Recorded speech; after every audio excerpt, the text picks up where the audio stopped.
Damasakambo Tedwa Adamli Yamhi Boname Nagari Baranati Yam Idibata Huaye Wane Papetawadi Palam Nidam Lukamina Dedi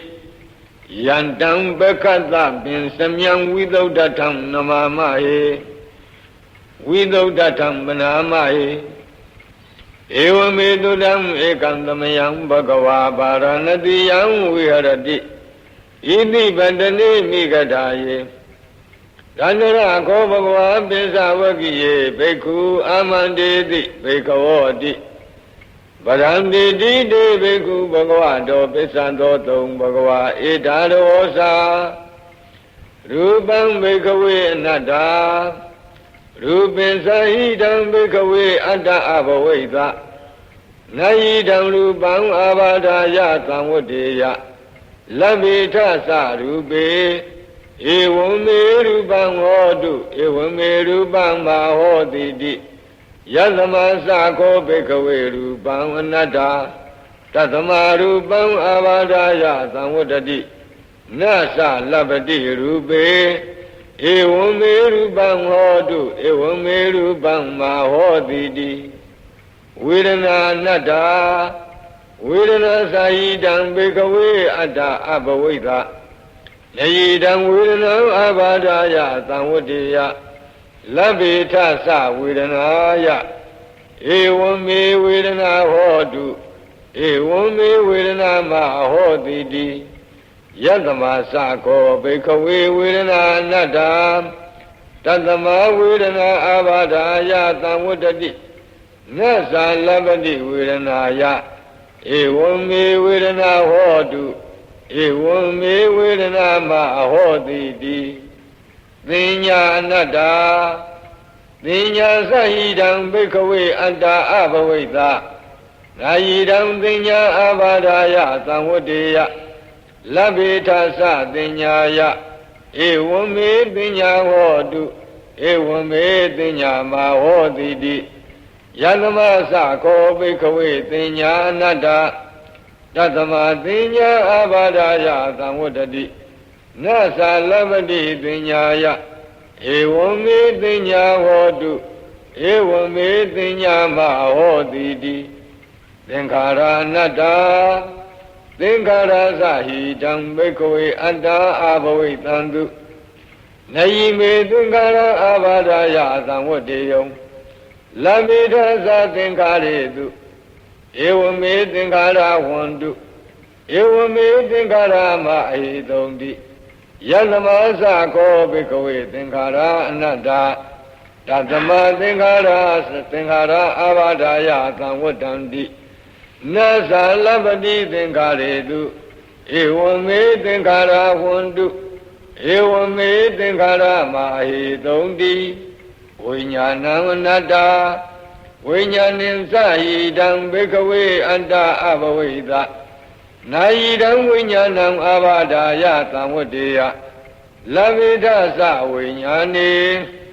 Ewame Vinyanam Hodu Ewame Vinyanam Mahodidi Yadama Sako Bekawe Vinyanam Anada Tatama Vinyanam Abadaya Samwadadi Nasa Labadi Vinyane Ewame Vinyanam Hodu Ewame Vinyanam Mahodidi Damgay Minyata Bekawe Rupam Nisamwa Anisamwadi Anisam Bandi Yamana Nisam Dukhamwadam Dukhamwadi Dukham Bandi Yamana Nisam Dukham Viparinama Dhammam Kalanu Dham Dhamanu Badido Edam Mama Edo Amadami Edo Me Adadi No Hidam Bandi Vedana Nisawa Anisawadi Anisa Bandi Yamana Nisam Dukhamwadam Dukhamwadi Dukham Bandi Yamana Nisam Dukham Viparinama Dhammam Kalanu Dham Dhamanu Badido Edam Mama Edo Amadami Edo Me Adadi No Hidam Bandi သင်ညာနိစ္စဝါအနိစ္စဝါတိအနိစ္စံဗန္တိယံပနာနိစ္စံဒုက္ခဝါတံဒုက္ခဝါတိဒုက္ခံဗန္တိယံပနာနိစ္စံဒုက္ခံဝိပရိနာမဓမ္မံကံလနုတံသမနုပတိတုံဧတံမမဧသောအမသမိဧသောမေအန္တတိနောဧတံဗန္တိသင်္ခါရနိစ္စဝါအနိစ္စဝါတိအနိစ္စံဗန္တိယံပနာနိစ္စံဒုက္ခံဝါတံဒုက္ခံဝါတိဒုက္ခံဗန္တိယံပနာနိစ္စံဒုက္ခံဝိပရိနာမဓမ္မံကံလနုတံသမနုပတိတောဧဓမ္မမဧသောအမသမိဧသောမေအတ္ထာတိနောဟိတံဗန္တိဝိညာဏံနိစ္စဝါအနိစ္စဝါတိအနိစ္စံဗန္တိယံပနာနိစ္စံဒုက္ခဝါတံဒုက္ခဝါတိဒုက္ခံဗန္တိယံပနာနိစ္စံဒုက္ခံဝိပရိနာမဓမ္မံကံလနုတံသမနုပတိတောဧတံမမဧသောအမသမိဧသောမေအတ္တာတိနောဟိတံဗန္တိသတ္တမတိယဘေခဝေယံဂိဉ္စီရူပံအတ္တိဒါနာဂတပိစုပန္နံဣဇတံဝါဗဟိတာဝါဩလာရိကံဝါဒုက္ခမံဝါဟိနံဝါပဏိတံဝါယံဒုရေတန္တိကေဝါသဗ္ဗံရူပံနေတံမမနေသောအမသမိနာမေသောအတ္တာတိဧဝမေတံယထာဘူတံသမပညာယတထဗံယာကာစီဝေဒနာအတ္တိဒါနာဂတပိစုပန္နာဣဇတံဝါဗဟိတာဝါဩလာရိကာဝါဒုက္ခမာဝါဟိနာဝါပဏိတာဝါယာတုရေသန္တိကေဝါသဗ္ဗဝေဒနာနေတမ္မမနေသောအမသမိနာမေသောအတ္တာတိဧဝမေတံယထာဘူတံသမ္မပညာယတထဗံယာကာစီပညာအတ္တိဒါနာဂတပိစုပန္နာဣဇတံဝါဗဟိတာဝါဩလာရိကာဝါဒုက္ခမာဝါဟိနာဝါပဏိတာဝါယာတုရေသန္တိကေဝါသဗ္ဗတင်ညာနေတမ္မမနေသောအမသမိနာမေသောအတ္တတိဧဝမေတံယထာဘူတံသမ္မပညာယတထဗံယေကေစီသင်္ခါရတိတနာဂတပိစုပန္နာ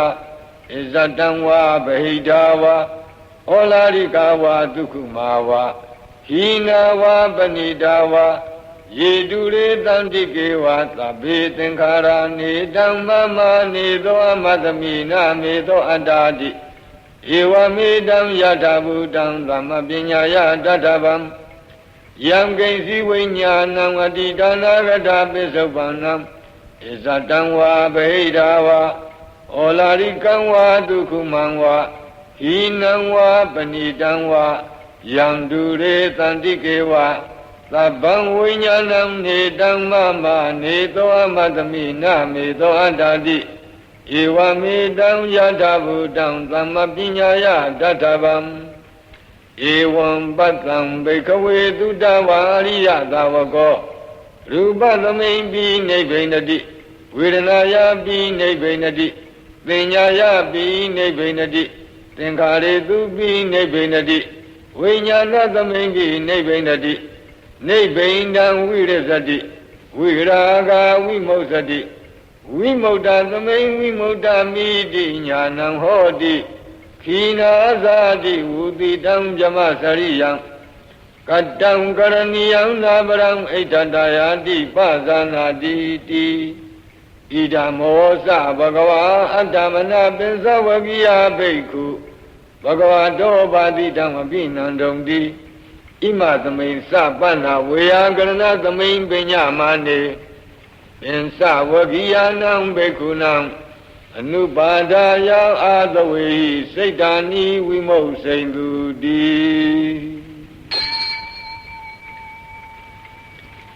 အနတ္တလက္ခဏသုတ်တံတံမင်္ဂလာထာယဝရကတုအနတ္တလက္ခဏသုတ်တံတံမင်္ဂလာထာယဝရကတု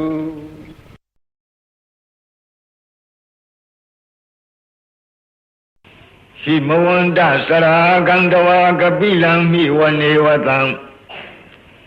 သုတုနာကပုရခါရောမုဂတိဇိထပုံနမေရှိမဝန္တစရာကံတဝါကပိလံမိဝနေဝတံသုတုနာကပုရခါရောမုဂတိဇိထပုံနမေရှိမဝန္တစရာရှိဆောင်ခါနွေမာစီအံရှိမဝန္တာဒေသစာရီကြွချီတော်မူရာမှ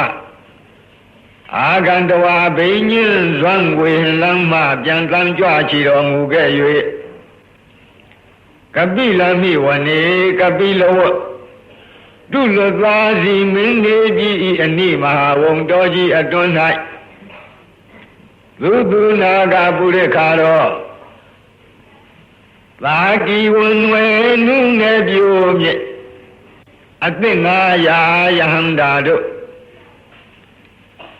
ဒါယာဝန်းယုံဒါယာရှစ်ဆုံးသံဃပုံတို့ဝန်းချုံပတ်ချံယံအပ်သည်ဖြစ်၍ဝတံတော်တရားရွှေစီဆောယွန်းမြည်ဟုရွှင်ကြည်နှလုံးကရင်သုံးထိုင်နေတော်မူသောမြတ်စွာဘုရားသည်ဇိထပုံနမေဇိထနက္ခစံမြကြိုက်ကြုံနေယုံလာပြည့်နေ့၌မုဂတိအရှိလောကတဥဒီအချက်မှလာဝန်းတလတ်သည်ရှိတော်သကဝါလပရိစေတံဘူညာပထမဇာနိကံဒသသတ္တိပိဝါလကေနိသိနေနေမိတေထိတေသက္ကဝါလပရိစေတံစัจ java လာတိုက်အနာယေကိုအပိုင်းအခြားပြု၍ဘူညာပထမဇာနိကံမြေအပြင်မှဝေဟင်မူယံပထမဇံဘုံတို့တိုင်ရောက်အောင်ဝါလကေသာမီပြတထောက်ဖြင့်ထိုးစွာလောက်ယုံသောအရ၌ဒသသတိပိဣတိပစိတ်တကိုဟိဖြင့်တကြိတ်ကစ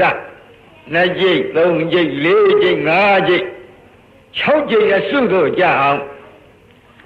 နိသိဏီကလုံးငကားနာများပြမသူရာတို့ညီညာတပြေစီဝေးလတ်သည်ရှိသောနေမိတေဗုဒ္ဓေနေမိတယုတ်ဘွားဖရာကိုတော်မြတ်သည်ခိတေသရဝါတို့နတ်မြမတို့ဇေယိုက်နှင့်အလိုက်ပင်လျော်စွာပြဿနာနဲ့လေးမေး၍တီလစဉ်ရာဂိနာတံပရိပါဇံဒောတိနိသဝိဝါရကံမဟာဗျူဟံတုမုံလာနံဝိတကနိသသုလကံတုဝတကံတုသတ္ဒါနံပုရာဘေဒင်သဗုဒ္ဓိနံဝတ္တုံဘိက္ခုနာမစိက္ခိသမယံနာမတတနာအာတံစီဝေရောက်လာထိုနတ်မြမပေါင်းတို့တွင်ရာဂိနံယာကစရိုက်ပြောပွားနတ်မြမများတို့အားပရိပါဇံယာကကင်းပြယဟန်မြဖြစ်ကြောင်းအကျင့်ကောင်းကိုစုပေါင်းဖော်ပြရာသမ္မာပရိပါဇနိယသုတ်ကို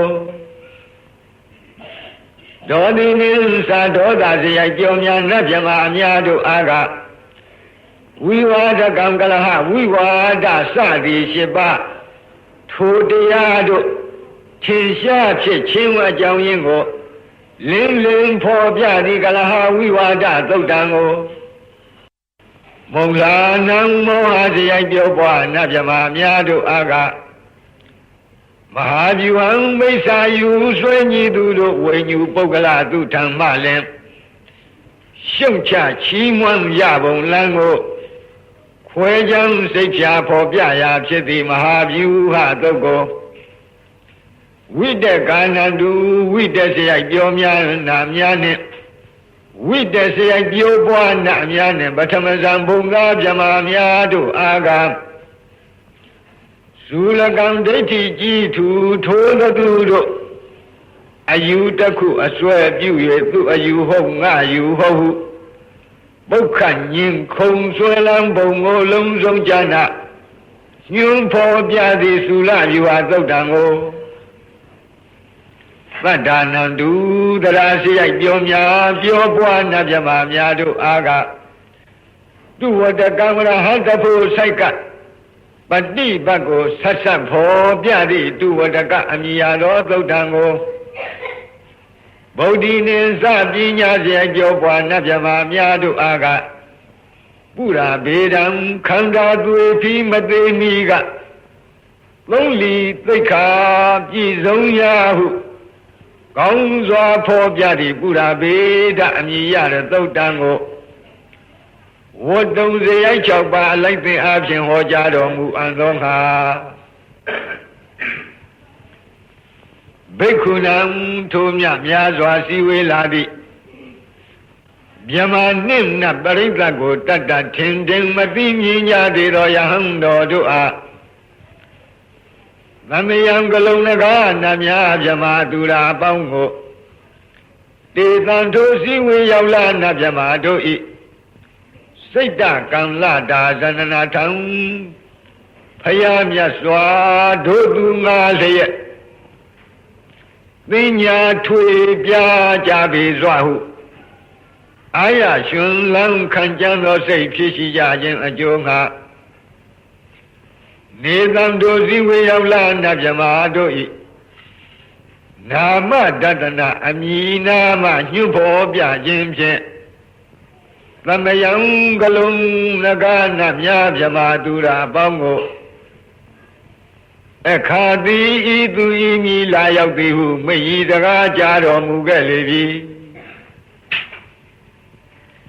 ဆရာတော်ဥပုပ်ရေးတယ်ဆိုတာကစာညံပေးညံနေနဲ့ပါပြီးနေတော့စာလူပေးလူပြောမှလည်းပဲပိုကောင်းတဲ့နေရာတွေရှိတယ်သို့တော့သူ့အချိန်ကြတော့ပြန်ပြီးတော့ပြောမယ်ပေါ့နာမေခာနိနယိဇေဝံဓမ္မာဘိသမယောကထံကံလာဒိန်သစ္စာဒီပေနာနေသံပိတာဒီတောပိဝါနာမေခာနိနယိဇေဝံဓမ္မာဘိသမယောကထံကံလာဒိန်သစ္စာဒီပေနာနေသံပိတာဒီတောပိဝါယိဇေဝံယတိဧဝံအကယ်၍တိယင်းလို့ဖြစ်သည်ရှိသောနာမေခာနိ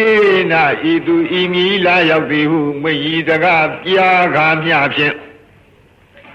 ဓမ္မာပိသမယောသစ္စာ၄ပါးတရားသိမြင်ကျွတ်တောင်းဝင်ခြင်းသည်ကထံဟောတိဘယ်သို့ပဲပုံဖြစ်နိုင်တုံးလိမ့်နီဒါကစောရကများကမေးတဲ့အတန်နေကံစည်းဝေးရောက်လာထိုနတ်မြမာတို့ဤ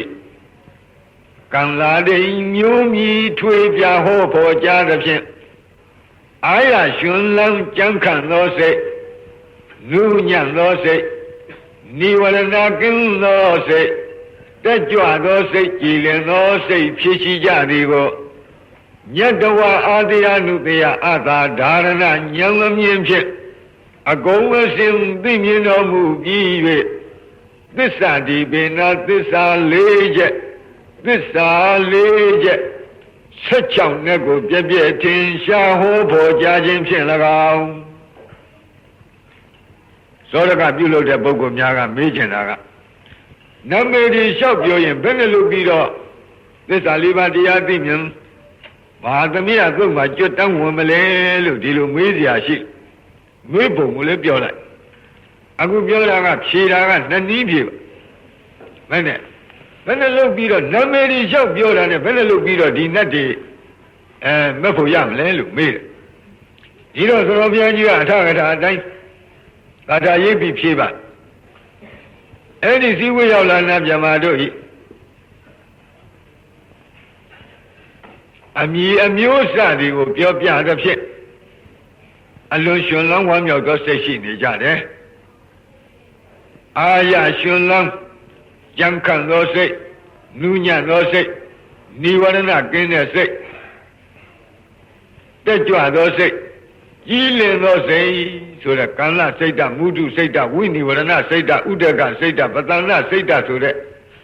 နိဝရဏ၅ချက်ကင်းနေတဲ့စိတ်အစဉ်ကိုဘုရားကိုယ်တော်မြတ်အာတရားနုတရားရွှေဉာဏ်တော်နဲ့မြင်ပြီးတော့ သစ္စာ၄ပါးတရားဟောတော်မူတဲ့အတွက်ဓမ္မာပိသမယလို့ခေါ်တဲ့ကျွတ်တောင်းဝင်ကြခြင်းပါလို့ပထမနည်းကဒီလိုဖြေပါဒုတိယနည်းဒါကိုပထမနည်းကနေတန်တို့စည်းဝေရောက်လာနာပြမတို့ဤကံသာရိမျိုးမြည်ထွေပြဟောဖို့ကြားခြင်းဖြင့်ဟောဖို့ကြားသဖြင့်အာရရှင်လန်းကြံခန့်သောစိတ်နုညံသောစိတ်និဝရဏကင်းသောစိတ်တက်ကြွသောစိတ်ကြည်လင်သောစိတ်ဖြစ်ရှိကြသည်ကိုညတဝအာတရားနုတရားအသာဒါရဏညာမြင်ဖြင့်ဂုံစင်အောင်သိမြင်တော်မူလာ၍သစ္စာဒီပိဏသစ္စာ၄ချက်16နဲ့ကိုပြည့်ပြည့်ထင်ရှားဟောဖို့ကြားခြင်းဖြင့်၎င်းနောက်တနည်းကဝါတနည်းကနေတန်ထိုစည်းဝေးရောက်လာနာပြမတို့ဤပိတာတိတောပိတိတရားပတ္တတိတရားဒုက္ခတရားသမာဓိတရားယထာဘူတဉာဏ်မမြင်ဝိရာဂဉာဏ်အမြင်ဝိမုတ်စနာဉာဏ်မြင်ဝိမုတ်တခေါ်တဲ့ဖူညာမြင်ဝိမုတ်တိညာနာဒသနာခေါ်တဲ့ပိဿောခဏဉာဏ်အမြင်တိုင်အောင်ဤအစဉ်သောဘောဓိပက္ခိယတရားတို့ထင်ရှားဖြစ်ခြင်းဖြင့်ဓမ္မာပိသမယောသစ္စာ၄ပါးတရားသိမြင်ကြွတန်းဝန်ဆိုင်ခြင်းသည်ဟောတိဤသို့ဤပုံဖြစ်နိုင်တုံ၏လို့မွန်းနေရာကနေပြီးအမေရောဖြေရောဆိုတော်ဘုရားကြီးကရေးထည့်သွားပါအခုနည်းကဘာပြောသူတို့ရဲ့မျက်နှငယ်တွေရဲ့နာမည်တွေကိုထုတ်ပေါ်ပြောတဲ့အတွက်အင်မတန်အားရဝမ်းသာဖြစ်ကြတယ်ပီတိဖြစ်ကြတယ်ပီတိဖြစ်တော့ဘာပြုပီတိဖြစ်ရင်ကိုယ်နဲ့စိတ်ငြိမ်းချမ်းခြင်းပတ္တတိဖြစ်ကြရောပတ္တတိဖြစ်ရင်ကိုယ်စိတ်ဤချမ်းသာခြင်းဆိုတဲ့ဒုက္ခဖြစ်တယ်ထိုနတ်မြမာတွေရဲ့တန်တမ်းအဲ့ဒီလိုဒုက္ခဖြစ်ခြင်းကြောင့်စိတ်တည်ကြည်မှုခေါ်တဲ့သမာဓိဖြစ်တယ်အဲ့ဒီသမာဓိဖြစ်ခြင်းကြောင့်ယုတ်နံဓမ္မသင်္ခါရတို့ရဲ့အနိစ္စဒုက္ခအနတ္တသဘောကိုပေါ်ပေါ်မြင်တဲ့ယထာဘုဒ္ဓဉာဏ်ဖြစ်တယ်ယထာဘုဒ္ဓဉာဏ်ကြောင့်ယုတ်နံနဲ့ညီဝဲတဲ့နိဗ္ဗိဒာခေါ်သောအထက်ဝိပဿနာဉာဏ်တွေဖြစ်တယ်နိဗ္ဗိဒာခေါ်တဲ့အထက်ဝိပဿနာဉာဏ်တွေကြောင့်ဝိရာဂခေါ်သောမဲ့ဉာဏ်ဖြစ်တယ်မဲ့ဉာဏ်ပေါ်ခြင်းကြောင့်မဲ့ရဲ့အခြားမဲ့မှာဝိမု ക്ത ခေါ်သောဖူဉာဏ်ဖြစ်တယ်ဝိမု ക്ത ခေါ်သောဖူဉာဏ်ဖြစ်ခြင်းကြောင့်ဝိမု ക്തി ဉာဏဒသနာခေါ်တဲ့ပိဿောခဏဉာဏ်တွေဖြစ်တယ်တဲ့ဤယခုပြောတဲ့ပီတိပတ္တတိသမာဓိဒုက္ခယထာဘုဒ္ဓဉာဏ်ဝိရာဂဉာဏ်ဝိမု ക്ത ဉာဏ်ဝိမု ക്തി ဉာဏဒသနာဉာဏ်ဆိုတဲ့ဒီဉာဏ်စီတွေအစဉ်တိုင်းဖြစ်ခြင်းကြောင့်ဓမ္မာပိသမယကြီးဖြစ်ပါတယ်ဒါကိုနေတန်တို့စည်းဝေးရောက်လာနာပြမတို့ဤပိတာတိတောပိတိကစဝိမု ക്തി ဉာဏဒသနာတိုင်အောင်သောဘောဓိပက္ခိယတရားအစဉ်ကောင်းစွာလင်းလင်းထင်ထင်မြင်ခြင်းကြောင့်လေဓမ္မာပိသမယောသစ္စာ၄ပါးတရားသိမြင်ကြွတန်းဝင်ခြင်းသည်ဟောတိဤနည်းဤပုံဖြစ်နိုင်တုံ၏သံသမဘိနဝထာနေတုမင်္ဂလံဝဒတံဣဒံဝတ္တဗံဝိစရံသောတုံဒေဝတန္တံဗနာမဘောသတ္တမထိုတို့မဟာသမယသုတ်တော်ကိုကိုရောကြည်ပြူနာယူကျက်မှမြမနတ်တို့မပြတ်နေတဲ့ဝမ်းမြောက်ခြင်းဟူသောအကြောင်းကြောင့်အဘိနဝထာနေတုဂေဟပဝေဒနာစသည်စုစုအသင့်မှုကိုပြုလုပ်ရာအရာဌာနတိုင်းတို့၌မင်္ဂလာမကောင်းပဲရှားစည်းဝါဖြစ်ကြောင်းကောင်းမှုမင်္ဂလာကိုဝဒတာဝဒံတေနပြီးပြင်းတွတ်ရွတ်ဆိုတဲ့ပုဂ္ဂိုလ်သည်ဣဒံသုတ်တံသဗ္ဗမတို့ရှင်းနေတဲ့အတ္တိမဟာသမယသုတ်တော်မြတ်ကိုဝတ္တဗံပြီးပြင်းတွတ်ရွတ်ဆိုသင့်ပေ၏ဣဒံသုတ်တံမြမနတ်တို့လေးမြတ်ကိုရောဤမဟာသမယသုတ်တော်ကိုသောတုံသရာကြီးပြုနာယူခြင်းကဒေဝထက်ရရွနတ်မြမတို့သည်တံတံဌာနံထိုဒိသာရှင်မျက်နာရတို့ဝိစရံတာကျင်လီလှိပတ်မပြတ်သွားလာလျက်ရှိကြကုန်၏ဘောဓတိသုံးမောသင်္ဃာတော်ပေါင်းအိုအရှင်ကောင်းတို့ တံတသမထို့ကြောင့်တံတာဒီတံထို့တို့ရှုအပ်မြတ်သောကျေးဇူးဂုဏ်အထူးနှင့်ချီးကျူးလောက်လုံးပြည့်စုံပေထသောတံမဟာသမယသုတ်တံထိုမဟာသမယနာမတွင်ခေါ်နှတ်တို့ချစ်နေတရားသည်သုတ်တော်ကိုဗနာမပြီးပြင်းပြတ်သာရွပွားသရစေကြပါကုန်စို့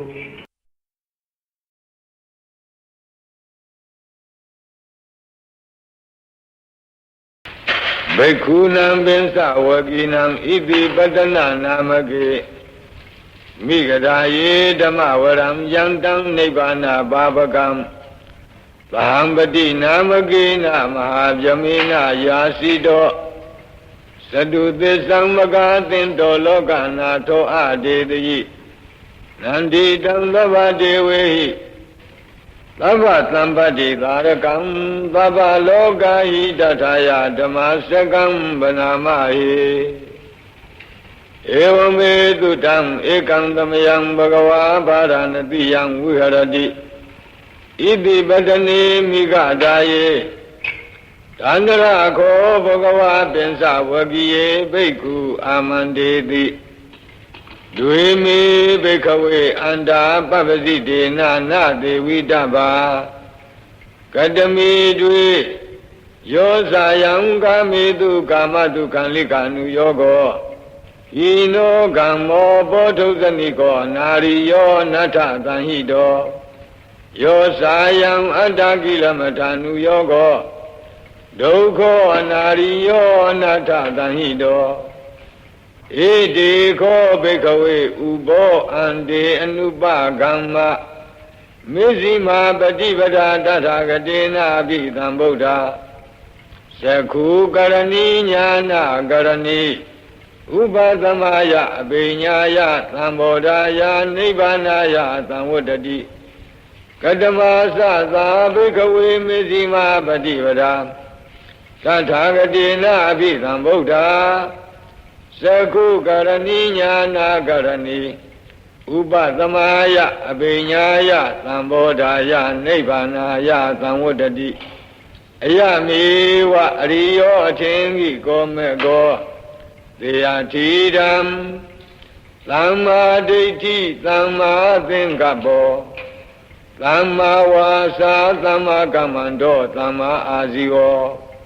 သမ္မာဝါယာမောသမ္မာသတိသမ္မာသမာဓိအယံခောသာဘိက္ခဝေမဇ္ဈိမာပฏิပဒာတထာဂတိနာဘိသံဗုဒ္ဓ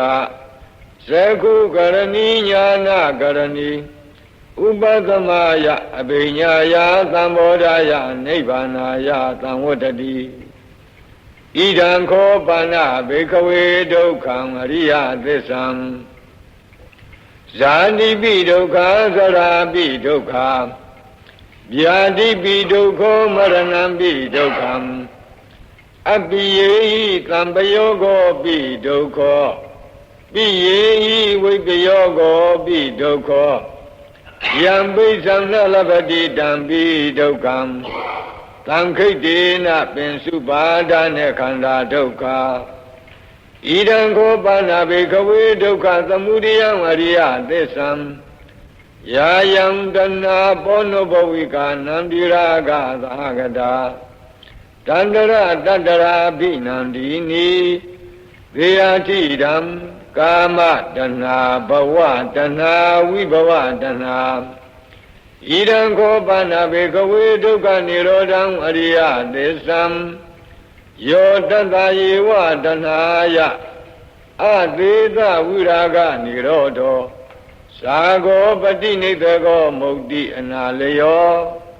ဣဒံခောပါဏဘိက္ခဝေဒုက္ခនិရောဓဂာမိနိပฏิပဒာအရိယသစ္ဆံအယမေဝအရိယောအထင်ကြီးကောမဲ့ကောသေယထိဓမ္မသမ္မာဒိဋ္ဌိသမ္မာသင်္ကပ္ပောသမ္မာဝါစာသမ္မာကမ္မန္တောသမ္မာအာဇီဝောသမ္မာဝါယာမောသမ္မာသတိသမ္မာသမာဓိဣဒံဒုက္ခံအရိယသစ္ဆံတိမေဘိက္ခဝေပုဗ္ဗေအနန္တုတေတုဓမ္မေတု ဇကုံဥဒ္ဓပါတိညာဏံဥဒ္ဓပါတိပညာဥဒ္ဓပါတိဝိဇာဥဒ္ဓပါတိအာလောကောဥဒ္ဓပါတိဒံခောပဏိတံဒုက္ခံအရိယသစ္ဆံပရိညေယံတိမေဘိက္ခဝေဘုဗ္ဗေအနန္တုတုတေတုဓမ္မေတုသက္ခုံဥဒ္ဓပါတိညာဏံဥဒ္ဓပါတိပညာဥဒ္ဓပါတိဝိဇ္ဇာဥဒ္ဓပါတိအာလောကောဥဒ္ဓပါတိတံခောပဏိတံဒုက္ခံဝရိယသစ္ဆံပရိညာတံတိမေဘိက္ခဝေဘုဗ္ဗေအနန္တုတုတေတုဓမ္မေတုသက္ခုံဥဒ္ဓပါတိညာဏံဥဒ္ဓပါတိပညာဥဒ္ဓပါတိဝိဇ္ဇာဥဒ္ဓပါတိအာလောကောဥဒ္ဓပါတိဣဒံဒုက္ခသမုဒယံအရိယသစ္ဆံတိမေဘိက္ခဝေဘုဗ္ဗေအနန္တုတုတေတုဓမ္မေတုသက္ခုံဥဒ္ဓပါတိညာဏံဥဒ္ဓပါတိပညာဥဒ္ဓပါတိဝိဇ္ဇာဥဒ္ဓပါတိအာလောကောဥဒ္ဓပါတိတံခောပဏိတံဒုက္ခသမုဒယံအရိယသစ္ဆံမဟာတဗန္တိမေဘိက္ခဝေဘုဗ္ဗေအနန္တုတုတေတုဓမ္မေတုသက္ခုံဥဒ္ဓပါတိညာဏံဥဒ္ဓပါတိပညာဥဒ္ဓပါတိဝိဇ္ဇာဥဒ္ဓပါတိအာလောကောဥဒ္ဓပါတိတံခောပဏိတံဒုက္ခသမုဒယံဝရိယသစ္ဆံပယိနံတိမေဘိက္ခဝေဘုဗ္ဗေအနန္တုတုတေတုဓမ္မေတုသက္ခုံဥဒ္ဓပါတိညာဏံဥဒ္ဓပါတိပညာဥဒ္ဓပါတိဝိဇ္ဇာဥဒ္ဓပါတိအာလောကောဥဒ္ဓပါတိဣဒံဒုက္ခនិရောဓံအရိယသစ္ဆန္တိမေဘိက္ခဝေဘုဗ္ဗေအနန္တုတုတေတုဓမ္မေတုသက္ခုံဥဒ္ဓပါတိညာဏံဥဒ္ဓပါတိပညာဥဒ္ဓပါတိဝိဇ္ဇာဥဒ္ဓပါတိအာလောကောဥဒ္ဓပါတိတံခောပဏိတံဒုက္ခនិရောဓံအရိယသစ္ဆံသစ္စိကတဗ္ဗံတိမေဘိက္ခဝေဘုဗ္ဗေအနန္တုတုတေတုဓမ္မေတုသက္ခုံဥဒ္ဓပါတိညာဏံဥဒ္ဓပါတိပညာဥဒ္ဓပါတိဝိဇ္ဇာဥဒ္ဓပါတိအာလောကောဥဒ္ဓပါတိတံခောပဏိတံဒုက္ခនិရောဓံအရိယသစ္ဆံသစ္စိကတံတိမေဘိက္ခဝေဘုဗ္ဗေအနန္တုတုတေတုဓမ္မေတုသက္ခုံဥဒ္ဓပါတိညာဏံဥဒ္ဓပါတိပညာဥဒ္ဓပါတိဝိဇ္ဇာဥဒ္ဓပါတိအာလောကောဥဒ္ဓပါတိဣဒံဒုက္ခនិရောဓဂာမိနိပฏิပဒါအရိယသစ္ဆန္တိမေဘိက္ခဝေဘုဗ္ဗေအနန္တုတုတေတုဓမ္မေတုသက္ခုံဥဒ္ဓပါတိညာဏံဥဒ္ဓပါတိပညာဥဒ္ဓပါတိဝိဇ္ဇာဥဒ္ဓပါတိအာလောကောဥဒ္ဓပါတိတံခောပဏိတံဒုက္ခនិရောဓဂာမိနိပฏิပဒါအရိယသစ္ဆံဘာဝေတဗန္တိမေဘိက္ခဝေဘုဗ္ဗေအနန္တုတုတေတုဓမ္မေတုသက္ခုံဥဒ္ဓပါတိညာဏံဥဒ္ဓပါတိပညာဥဒ္ဓပါတိဝိဇ္ဇာဥဒ္ဓပါတိအာလောကောဥဒ္ဓပါတိတံခောပဏိတံဒုက္ခនិရောဓဂာမိနိပฏิပဒါအရိယသစ္ဆံဘာဝိတံတိမေဘိက္ခဝေပုဗ္ဗေအနန္တုတုတေတုဓမ္မေတုသက္ခုံဥဒ္ဓပါတိညာဏံဥဒ္ဓပါတိပညာဥဒ္ဓပါတိဝိဇ္ဇာဥဒ္ဓပါတိအာလောကောဥဒ္ဓပါတိယာဝကိဝံသမေဘိက္ခဝေဣမေတုသတုတုအရိယသစ္စေတုဧဝံတိပရိဝတ္တံဒွါဒသကာရံယထာဘူတံညာနာတတနံနသုဝိသုဒ္ဓံအဟောတိနေဝဒါဝဟံဘိက္ခဝေ သဒေဝကေလောကေသမရကေသဗျမကေသံသမနာဗျမနိယပဇာယသဒေဝမနုဿာယအနုတရံသမ္မာသမ္ဗောဓိအပိသမ္ဗုဒ္ဓောတိပစ္စညာသိယာတောသာခောမေဘိကဝေဣမေတုသတုတုအရိယသစ္စေတုဧဝံတိမရိဝတံဒွါဒသကာရံယထာဘူတံညာနာတတနံသူဝိသုဒ္ဓံအဟောတိအထာဟံဘိကဝေသဒေဝကေလောကေသမရကေသဗျမကေသံသမနာဗျမနိယပဇာယသဒေဝမနုဿာယအနုတရံသမ္မာသမ္ဗောဓိအပိသမ္ဗုဒ္ဓောတိပစ္စညာသိညာနိသပဏာမေဒတနံဥဒပါတိအကုပ္ပါမေဝိမု ക്തി အယမန္တိမာသာတိနတ္ထိဒာနိပုဏ္ဏဘဝတိဣဒံမောသဘဂဝါအတ္တမနာပိစ္ဆဝကိယဘိက္ခုဘဂဝါတောဘာတိတံဘိနန္တုံတိဣမသမိန်သဗ္ဗနာဝေယကရဏသမိန်ပညာမာနေအာယသမတောကွန်တညတဝိရဇံဝိဒမလံဓမ္မစကုံဥဒပါတိယံကိဉ္စီသမုဒယဓမ္မံသဗ္ဗန္တံនិရောဓဓမ္မံတိဘဝန္တိတေသပဏ္ဏဘဂဝတာဓမ္မစကေဘုံမာဒေဝသတ္တမနုဿဝေသုံဧတံဘဂဝတာပါရဏတိယံဣ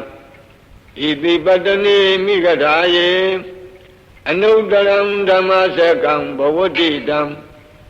အပတိဝတိယံသမဏေနဝါဗျာမဏေနဝါဒေဝေနဝါမာရေနဝါယမုနာဝါကိနာစီဝါလောကသမိန်တိဘုံမာနံဒေဝနံသတ္တံသုတ္တဝါသာတုံမဟာရာဇိကဒေဝသတ္တမနုဿဝေသုံဧတံဘဂဝတာပါရဏတိယံဣတိပတ္တနိမိဂဓာယေအနုတရံဓမ္မစကံဘဝတိတံအပတိဝတ္တိယံသမဏေနဝါဗျာမဏေနဝါဒေဝေနဝါမာရေနဝါယမုနာဝါကိနာစီဝါလောကသမိန်တိသာတုမဟာရာဇိကနံဒေဝနံသတ္တံသုတ္တဝါဒါဝတိနာဒေဝသတ္တမနုဿဝေသုံဧတံဘဂဝတာပါရဏတိယံဣတိပတ္တနိမိဂဓာယေအနုတရံဓမ္မစကံဘဝတိတံအပတိဝတ္တိယံသမဏေနဝါဗျာမဏေနဝါဒေဝေနဝါမာရေနဝါယမုနာဝါကိနစီဝါလောကသမိန်တိဒါဝတိံသာနံဒေဝနံသတ္တံသုတ္တဝါယာမာဒေဝသတ္တမနုဿဝေသုံဧတံဘဂဝတာပါရဏတိယံဣတိပတ္တနိမိဂဓာယေအနုတရံဓမ္မစကံဘဝတိတံအပတိဝတ္တိယံသမဏေနဝါဗျာမဏေနဝါဒေဝေနဝါမာရေနဝါယမုနာဝါကိနာစီဝါလောကသမိန်တိယာမနံဒေဝနံသတ္တံသုတ္တဝါဒုတိတာဒေဝသတ္တမနုဿဝေသုံဧတံဘဂဝတာပါရဏတိယံဣတိပတ္တနိမိဂဓာယေအနုတရံဓမ္မစကံဘဝတိတံအပတိဝတ္တိယံသမဏေနဝါဗျာမဏေနဝါဒေဝေနဝါမာရေနဝါယမုနာဝါကိနာစီဝါလောကသမိန်တိဒုတိဒါနံဒေဝနံသတ္တံသုတ္တဝါနေမနာရတိဒေဝသတ္တမနုဿဝေသုံဧတံဘဂဝတာပါရဏတိယံဣတိပတ္တနိမိဂဓာယေအနုတရံဓမ္မစကံဘဝတိတံအပတိဝတ္တိယံသမဏေနဝါဗျာမဏေနဝါဒေဝေနဝါမာရေနဝါယမုနာဝါကိနာစီဝါလောကသမိန်တိနေမနာရတိနံဒေဝနံသတ္တံသုတ္တဝါပရဏိမိတဝသဝတိဒေဝသတ္တမနုဿဝေသုံဧတံဘဂဝတာပါရဏတိယံဣတိပတ္တနိမိဂဓာယေအနုတရံဓမ္မစကံဘဝတိတံအပတိဝတ္တိယံသမဏေနဝါဗျာမဏေနဝါဒေဝေနဝါမာရေနဝါယ ယမုနာဝကေနစီဝါလောကသမိန်တိဗရနေမိတဝဇဝတိနံဒေဝနံသတ္တံသုတ်တဝယမကာယိကာဒေဝသတ္တမနုဿာဝေတုံဧတံဘဂဝတာဘာရဏတိယံဣတိပတနေမိဂတာယေအနုတရံဓမ္မစကံဘဝတိတံအပတိဝတိယံသမဏေနဝါဗျာမဏေနဝါဒေဝေနဝါမာရေနဝါယမုနာဝါကေနစီဝါလောကသမိန်တိဣတိဟဒေနခနေနဒေနလယေနဒေနမုဟုတ်ဒေနယဝါပြမလောကသတ္တောအဘုကိစ္စတိအယင်ဇာသသသာတိလောကဓာတုသံကံပိသံပကံပိသံဘဝေတိအပမနောဇာဥလာရောဩဘာသောလောကေပါတုရဟောတိအတိတ်ကမ္မဒေဝနံဒေဝ ानु ဘာဝန္တိအထာကောဘဂဝါဣမံဥဒနံဥဒနေတိအညာတိဝတ္တဘောကုဏ္ဏညောအညာတိဝတ္တဘောကုဏ္ဏညောတိဣတိဟိတံအာယသမတောအညာအာယသမတောကုဏ္ဏညတအညာတိကုဏ္ဏညောတွေ့ဝနာမဟောတိအထာကောအာယသမအညာတိကုဏ္ဏညောဒိဋ္ဌဓမ္မောပတ္တဓမ္မောဝိရိဒဓမ္မောပရိယောဂလဓမ္မောဒိဏဝိသိကိသောဝိကတကထံကတောဝေဒရိသပတ္တောအပရပိစယောသတ္ထုသာရဏိဘဂဝန္တံဧတရောသာလဘေယမန္တိဘဂဝတောတန္တိကေပပိသံလဘေယံဥပသမ္ပဒံတိဧဟိဘိက္ခုတိဘဂဝါဟောသဝံခန္တောဓမ္မောသရဗျမစရိယံသမ္မာဒုက္ခသာအန္တကိရိယာယာတိသာဝတ္တအာယသမတောဥပသမ္ပဒအဟောတိတိဓမ္မစကပောဒနာသုဒ္ဓမင်္ဂလာထာယဟောရကတု